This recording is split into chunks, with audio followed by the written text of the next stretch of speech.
E é isso aí, salve, salve, gente boa, seja bem-vindo, muito bem-vindo aí ao canal. Nesse vídeo a gente vai falar a respeito do seguinte, querido, o terceiro ai e os comprometidos com a Babilônia. Sai daí não, vem comigo até o final, vamos junto.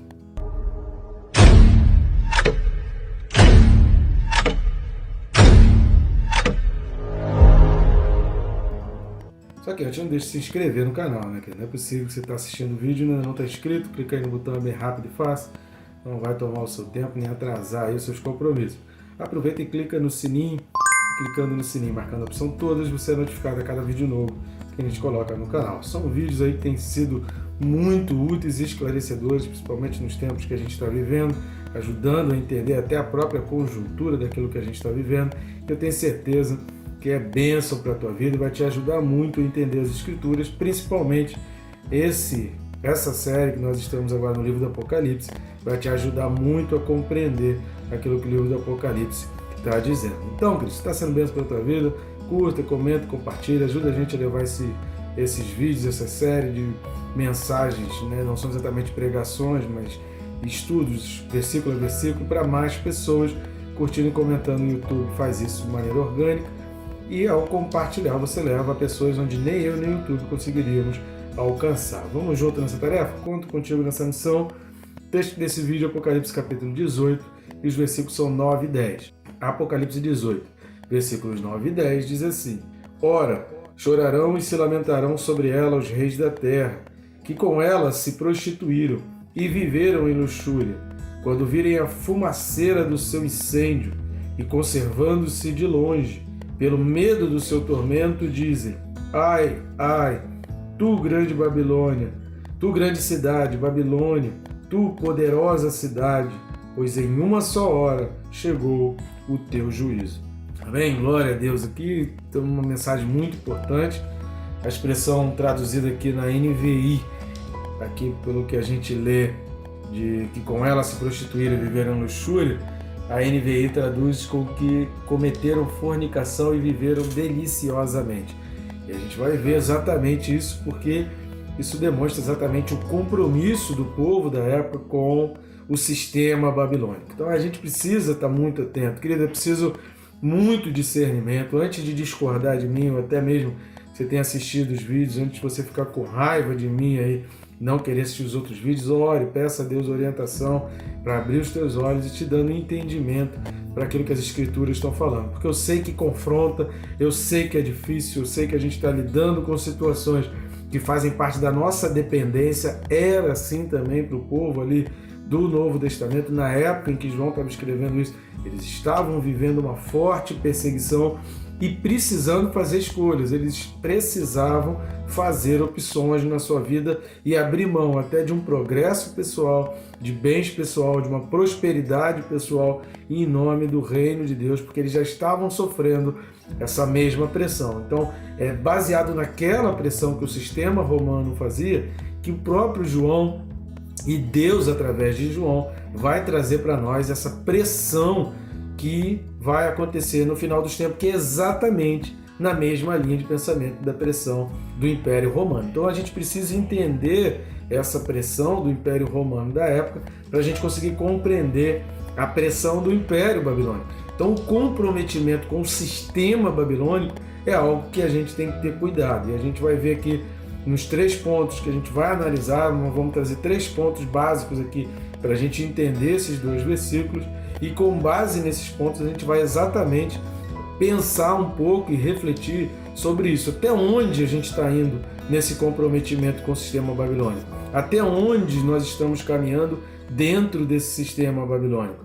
É uma coisa que a gente precisa parar para pensar. Ninguém está falando aqui em você deixar de viver, em você parar de trabalhar, em você parar de querer progredir. Mas você precisa pedir muita sabedoria a Deus e entender que Deus é que dá o teu sustento, independente de você fazer alianças ou não com aqueles que estão comprometidos com o sistema babilônico. E abrir os teus olhos para você entender que pessoas que buscam favores demais pessoais, favores demais políticos, envolvimentos demais no sistema babilônico, você consiga enxergar isso. Deus mostre para você, para que você entenda que você precisa de Deus. Você tem que depender de Deus e Deus vai ser o teu sustento. Se Deus não for o teu sustento, querido, A Bíblia fala, né, se o Senhor não vigiar a casa, em vão vigia o sentinela. Então não adianta fazer aliança, não adianta fazer compromisso, que se não tiver em Deus vai ruir e tudo vai se destruir. Pior do que a destruição, porque às vezes nem sempre, às vezes não, né? Nem sempre acontece uma destruição repentina porque pessoas estão envolvidas no sistema babilônico. Às vezes a pessoa progride, tem muita gente que está ficando rico porque o diabo precisa de pessoas que se deem bem, o diabo precisa de pessoas para poder fazer a propaganda de que estão muito bem, de que estão muito felizes. A gente vai falar sobre isso no segundo ponto, mas o diabo precisa dessa propaganda para aparentar que estão felizes. Para quê? Para que as pessoas tenham essa adesão. Então, muito cuidado com relação a isso. E entenda que, independente do que acontece num campo material, o campo espiritual é o que a gente tem que ter mais preocupação, porque não adianta se dar bem materialmente e perder a sua alma. A própria Bíblia fala de que vale ao homem ganhar o mundo inteiro e perder a sua alma. Então a gente precisa entender esses limites, a gente precisa entender até onde a gente precisa ir para ganhar o mundo e nesse caminhar se Deus está com a gente sempre ou se a gente está se afastando de Deus. Porque às vezes a gente está querendo ganhar o mundo ficando longe de Deus. Isso é perigoso para a nossa alma. O texto vai dizer aí, os versículos 9 e 10 que a gente viu, quando fala assim, por uma só hora chegou o teu juízo. A gente já falou sobre isso em vídeos anteriores, que esse aspecto de uma só hora é um momento, está falando, né, de um intervalo de tempo determinado, que não quer dizer que seja exatamente 60 minutos, mas está falando, houve aquele momento, aconteceu, o acontecimento chegou, a hora chegou. Quando fala a hora da tribulação, ou seja, o momento, a abertura, as coisas começaram a acontecer que não se imaginava. Então, quando está falando aqui da hora que chegou o teu juízo, é porque antes dessa abertura ninguém imaginava que aquilo fosse acontecer. Mas, enfim, as pessoas agora estão começando a enxergar que tudo isso é real e tudo isso realmente vai acontecer. Então, essa hora está significando isso, essa mudança de página, hora. Ninguém antes imaginava que isso podia acontecer. Agora as pessoas já estão vendo acontecer. Então, quais são os 3 pontos que a gente vai destacar nesses versículos aqui? Teria muito mais, mas a gente está tentando remir o tempo e trazendo o principal, né, desse texto aqui. O restante, muita coisa a gente já falou também em vídeos anteriores, então assista os vídeos anteriores aí, principalmente capítulos 17 e 18 de Apocalipse e os vídeos mencionados nos vídeos, né? E a gente faz sempre os links para outros vídeos. A primeira coisa aqui, reparem no versículo 9: chorarão e se lamentarão. Quem vai chorar e vai se lamentar? O povo comprometido com o sistema babilônico. Quem vai chorar e se lamentar é o povo que está na dependência do sistema babilônico. Lembrando que a mulher de Apocalipse 17 não é a mesma do capítulo 12. A do capítulo 12 é a mulher, é Israel. E essa mulher do 17 é exatamente a mentira.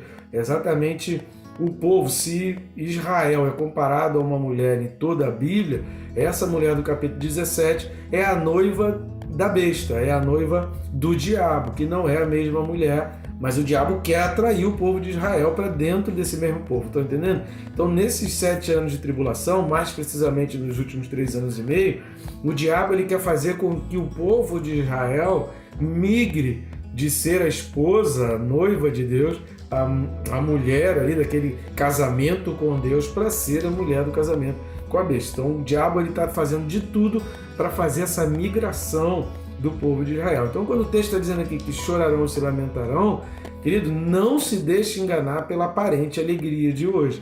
Está falando assim, olha, esse texto está mostrando para a gente durante bastante tempo, eles vão viver muito felizes, eles vão se regalar, eles vão estar tudo bem, mas vai chegar a hora do juízo e essa hora vai chegar, que eles vão chorar e vão se lamentar. Só que esse lamento e esse choro vai ser terrível e vai ser final. Então, eles estão muito preocupados em ser felizes durante o tempo, mas o final é de destruição. Então, às vezes, a gente não para ficar atento com o final da história. A gente se concentra muito com o meio da história e a gente acha que isso é tudo. Não é tudo, porque tudo vai acabar. Num dia, tudo vai acabar. O Salmo 126, ele vai falar assim, olha, você pode estar chorando, pode estar sofrendo, mas continua regando, continua plantando, continua semeando, porque o sofrimento vai acabar e a alegria ela vem pela manhã. Da mesma forma, o inverso. Tem gente que durante muita alegria não está cultivando, não está preocupado com a sua vida espiritual, não está preocupado com o relacionamento com Deus.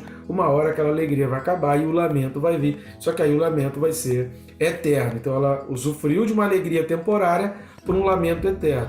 Às vezes, em muitas situações, muitos cristãos, e principalmente o povo de Israel, que os cristãos já não estarão aqui durante a grande tribulação, passarão por um lamento temporário, mas a alegria daqueles que permanecerem firmes será eterna. Então não confunda isso, porque aqueles que aparentemente estão numa alegria hoje, um dia vão chorar, e a palavra de Deus ela é fiel. Isso aqui é real, a gente não está falando de algo possível e provável. A gente vem repetindo isso desde o primeiro capítulo de Apocalipse. O livro do Apocalipse não está falando de algo possível e provável, está falando de algo real, concreto, algo que vai acontecer. Quando? E alguns detalhes a gente ainda é mistério para nós, né? Os nossos olhos a gente não consegue compreender, isso é outra história. A gente não sabe o tempo, nem todos os detalhes, nem com precisão de detalhes como vai ser. Mas uma coisa a gente não pode tirar de mente: vai acontecer e ponto final. O segundo ponto que a gente vai ver, repare nessa expressão: se prostituíram e viveram em luxúria. Na NVI traduz como aqueles que cometeram fornicação e viveram deliciosamente. A gente já falou sobre luxúria aqui nos 2 vídeos anteriores. Se você não assistiu, assista muito bem isso. Assista também os vídeos correspondentes às 7 cartas de Apocalipse. Assista o vídeo correspondente ao capítulo 6, capítulo 8 de Apocalipse, onde a gente vem falando, capítulo 13, onde a gente vai detalhando e falando vários detalhes. Você pode juntar todos os vídeos para ter uma compreensão muito melhor dessa questão da luxúria, da depravação moral, das relações sexuais ilícitas, que tudo vai trabalhar em torno da relação sexual ilícita, da vida sexual imoral e dessa imoralidade em que o mundo vai estar mergulhado. A gente falou isso também no capítulo 18, aí, principalmente o versículo 3, também sobre isso. Mas o que a gente quer destacar aqui nesses versículos 9 e 10 é que eles se deliciaram. É que essas pessoas envolvidas no sistema babilônico, elas foram envolvidas porque algo muito agradável, algo muito doce chamou a atenção delas. E aí eu lembro, por exemplo, de Juízes capítulo 14, a história de Sansão. Você conhece a história de Sansão? Então vamos lá para Juízes capítulo 14. No capítulo 14 de Juízes, que vai falar a respeito do casamento de Sansão e tal, então aí tem vários aspectos. Eu vou ler os versículos de 8 a 10. Então, Juízes 14, de 8 a 10, diz assim: depois de alguns dias voltou ele para a tomar, e apartando-se do caminho para ver o corpo do leão morto, eis que neste havia um enxame de abelhas com mel. Tomou o favo nas mãos e se foi andando e comendo dele. E chegando a seu pai e a sua mãe, deu-lhes do mel e comeram. Porém, não lhes deu a saber do corpo do leão é que tomaram. Por quê? A gente precisa entender. Quem era Sansão? Sansão era nazireu. Ele não deveria tocar em corpo morto. Ele, como prometido de Deus, como alguém comprometido com o Senhor, ele não podia ter envolvimento com o corpo morto. Mas o que chama atenção nesse texto de Juízes 14? Vai dizer que, depois de alguns dias, voltando ele para a tomar, ele tinha casado e saiu dali do casamento, ele se afastou do caminho. Então presta atenção, primeiro ele estava afastado do caminho, primeiro a pessoa se distancia de Deus, e depois o corpo morto chama a atenção, e o diabo é tão sujo que ele coloca um favo de mel num corpo morto. Querido, isso não é algo muito comum de acontecer, isso não é algo tão comum assim de acontecer.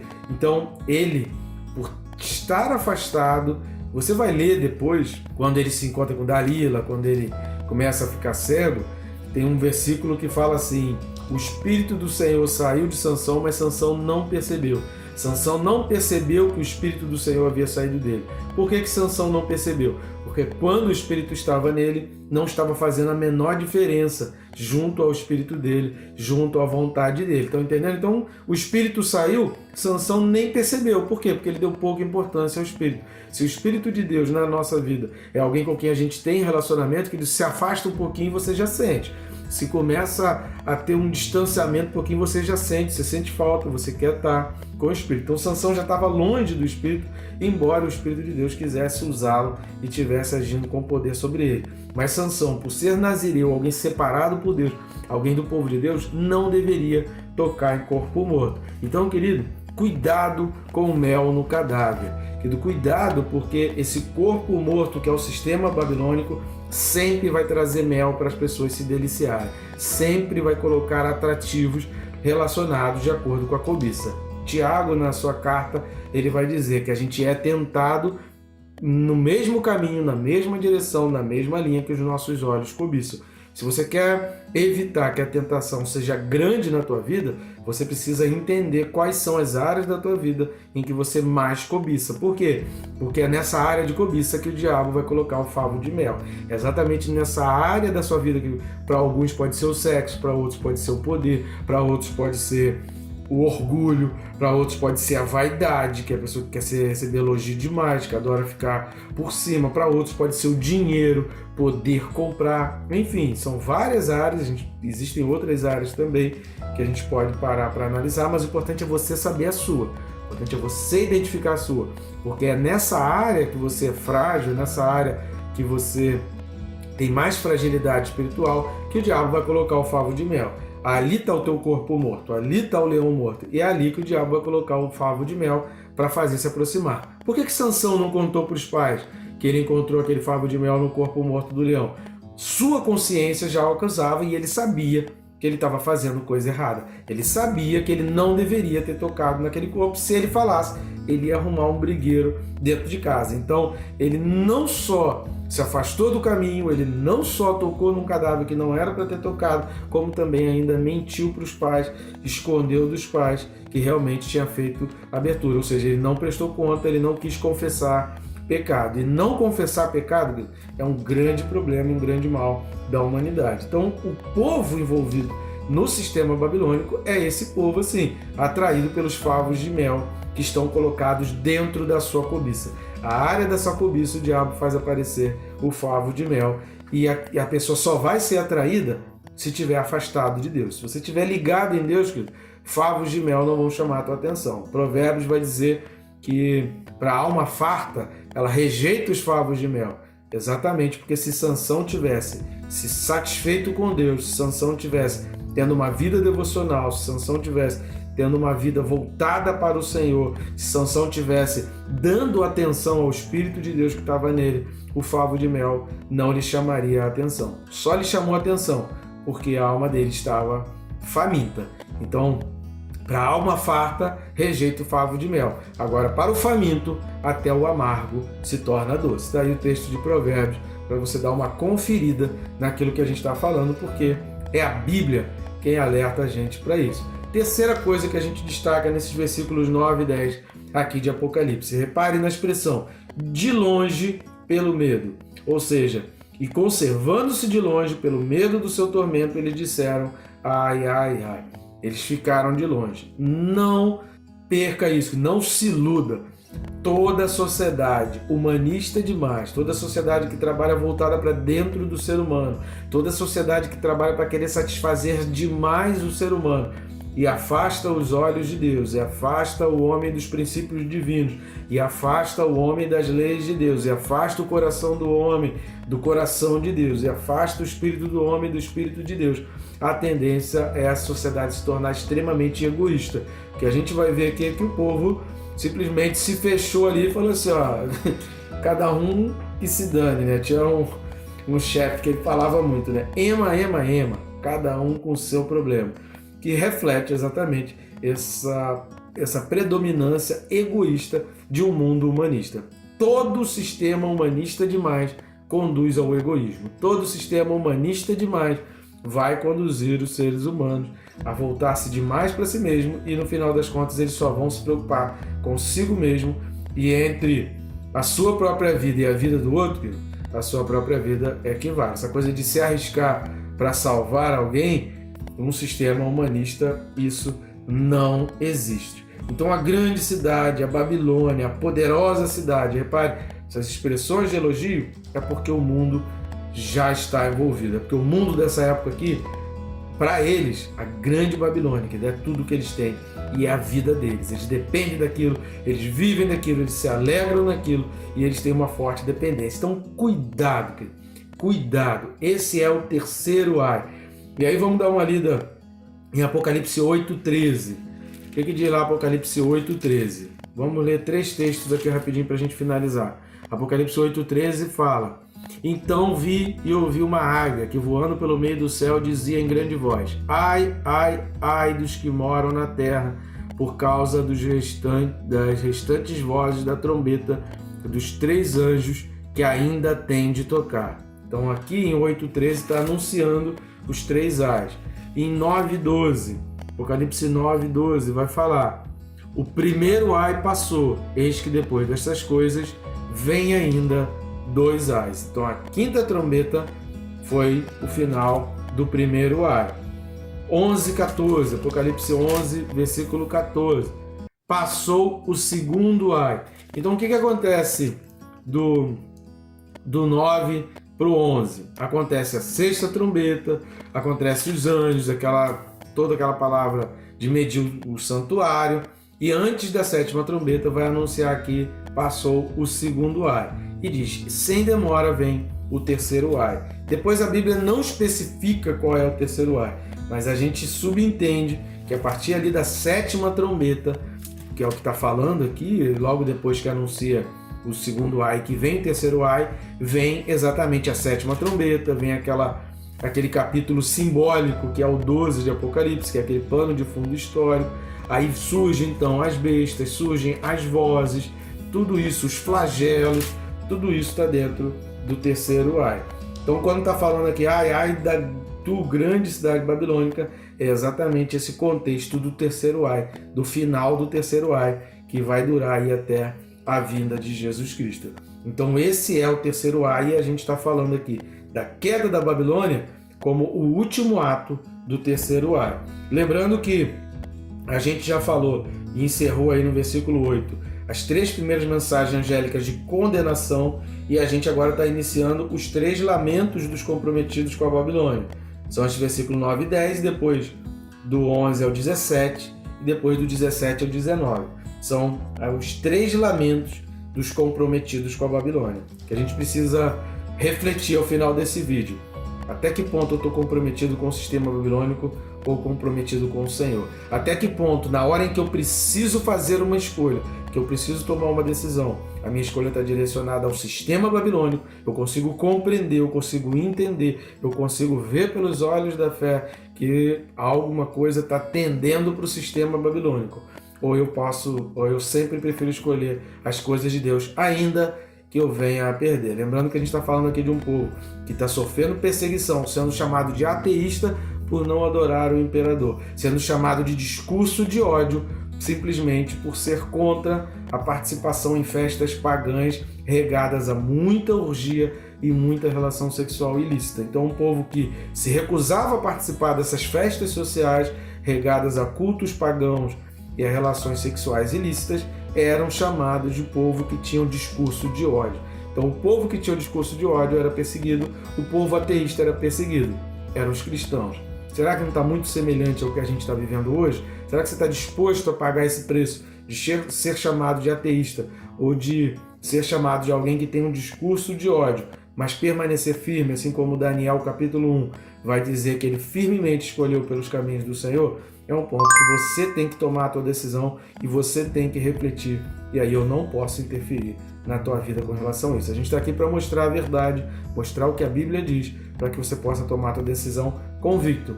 Querido, é melhor perder as coisas desse mundo e ganhar a eternidade. É melhor para o mundo inteiro, para o homem perder o mundo inteiro, do que perder a sua alma. Que Deus te abençoe, querido, rica e abundantemente.